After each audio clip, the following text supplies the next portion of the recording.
Martin,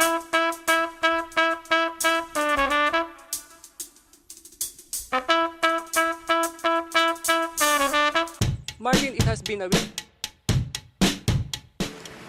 Bilang isang reporter, nasubukan ko na hindi makaligo na isang araw dahil sa coverage. Nasubukan ko rin hindi makapag-ahit ng 21 araw habang ako'y nasa Mindanao. Pero sa araw na ito, dito muna ako tatambay.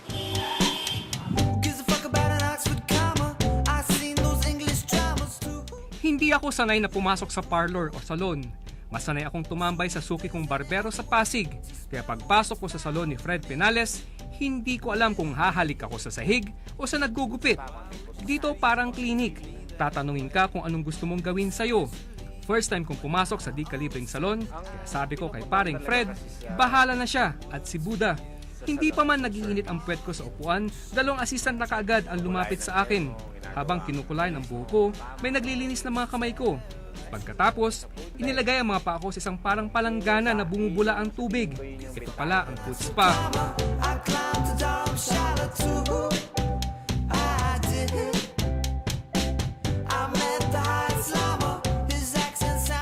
Pagkalipas ng ilang minuto, binalawan ang buhok ko. Saka minasahe ang aking ulo na laging mainit dati para raw kumapit ang tina at ma-relax ang anit ko. Habang nagre-relax ako, maikwento ko lang ang punto ng kwentong ito. Ang mga lalaki raw kasi ngayon, banidoso na ring maituturing. Kwento ni Fred, 40% nga raw ng kliyente ng hair shaft ay mga lalaki, mga tatay, mga professional, mga teenager, in short, mga barako na nais mag-relax o makipag-bonding sa kanilang mga asawa, mga anak at mga girlfriend habang sila ay nasa loob ng salon. Si Fred mismo na may-ari ng salon, blonde ang buhok, naka-Spice Girls na shades, tusok ang toga at skinny jeans. Pero mga tol, straight si Fred, ayon mismo sa kanyang misis. Armado rin siya ng diploma bilang industrial engineer. Pag lalaki, kailangan nasa barbershop ka lang. But ngayon, mostly nandito na sila kasi usually dinadala ng asawa kasi gusto naman ng asawa magbago naman, mag-change. Actually, ang laki ng influence ng mga wife, ng girlfriend sa mga lalaki. Yun talagang nagdadala sa kanila dito. Kung hindi nga lang natakot malunod ang cameraman ko habang nagpapa-facial, tulog na ako sa bidyong ito. Maganda kasi sa salon, pag nagpa-haircut ka sa salon, it's more on personalized haircut. Hindi yung naka-tailor-made na ito lang talaga yung haircut. So we look at the client's personality, the shape of the head, the texture.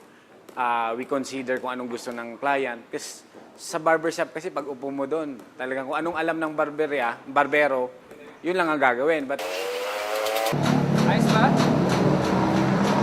Bukod sa manicure, pedicure, pagpapatina ng buhok at facial, marami pang pwedeng gawin pagpasok mo sa salon.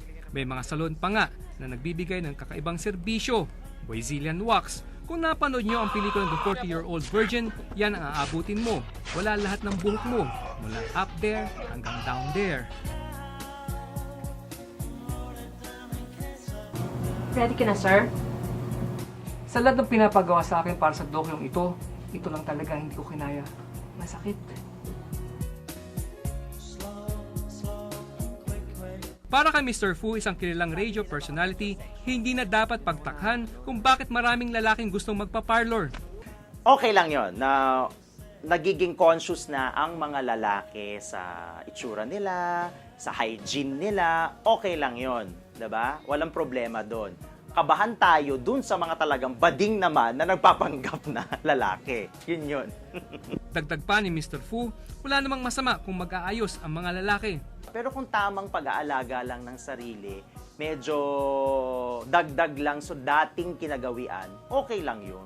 'Di ba? Pero kung OA na talagang mas abala pa kaysa sa mga babae, ay magduda ka na, te. Ganon. Sabi nga ni Fred, 5 taon mula ngayon, ay baka mas marami pang lalaki ang makikitang nakatambay sa mga parlor at mga salon. Hindi dahil may hawi na sila. Pero teka, ano nga ba talaga ang kwento ng dokyong ito? Wala naman talaga. Father's Day naman. Wala namang masamang kalimutan muna ang problema.